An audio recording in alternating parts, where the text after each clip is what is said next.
ప్రియులారా, బాగున్నారా? దేవుని వాక్యాన్ని క్రమంగా చదువుచున్నారా? ప్రార్థించుచున్నారా?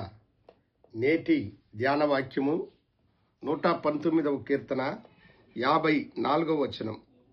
యాత్రికుడనైన నేను నా బసలో పాటలు పాడుచు నీ కట్టడలు నాకు హేతువులాయెను.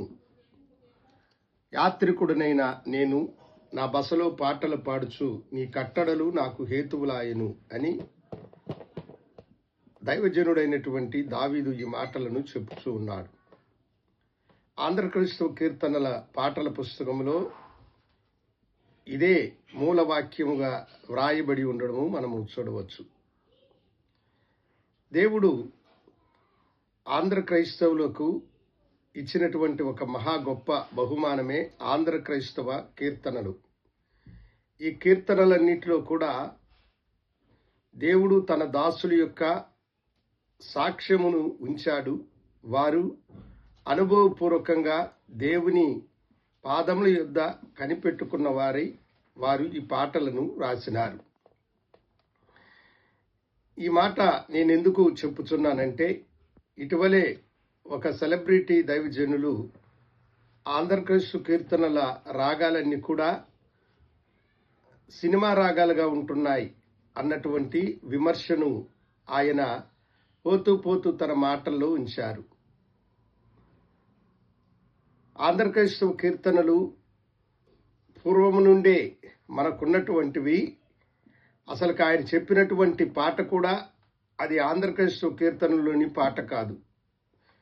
ఏసే జన్మించరన్న పాట ఆ దినాల్లో సాధు ఏసేబన్నటువంటి వారు మద్రాస్ మహానగరములో మీటింగులు జరిపించుచు ఆయన పాడినటువంటి పాట.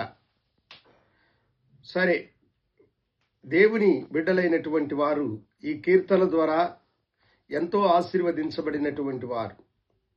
ఆంధ్రక్రైస్తవ కీర్తనలో మహాభక్తులైనటువంటి రావూరి రంగయ్య, రావూరి లక్ష్మయ్య అన్నటువంటి దైవజనులు అమూల్యమైనటువంటి కీర్తనలు వ్రాసినటువంటి వారిలో కూడా వీరొకరు. వారిలో తమ్ముడు రక్షింపబడి ఆయన తన అన్న దగ్గరకు వెళ్ళి, అన్నా, నేను ప్రభువైన యేసుక్రీస్తు వారిని అంగీకరించినాను.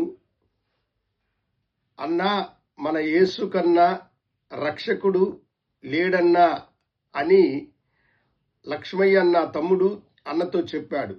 అప్పుడు అన్న, ఒరేయ్, తక్కువ కులస్తుల దేవుని నువ్వు అంగీకరించినావా? భ్రష్టుడని నానా దుర్భాషలు మాట్లాడి అతన్ని వెళ్ళగొట్టినాడు. కాలము వేగంగా తిరిగింది.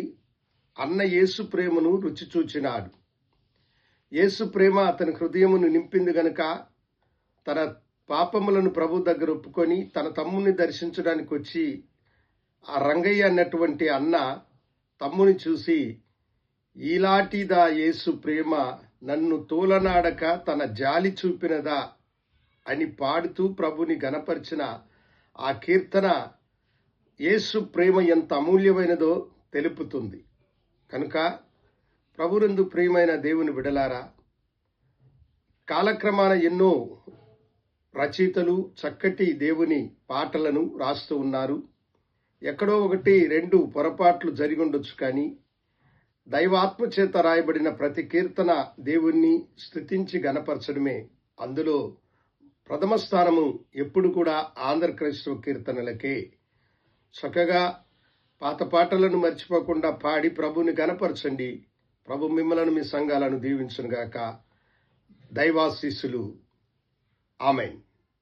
గనుడా, నీకు వందనాలు. నీ బిడ్డలను ఆశీర్వదించుమని యేసు నామమున అడిగి వేడుకొంచున్నాము తండ్రి. ఆమేన్.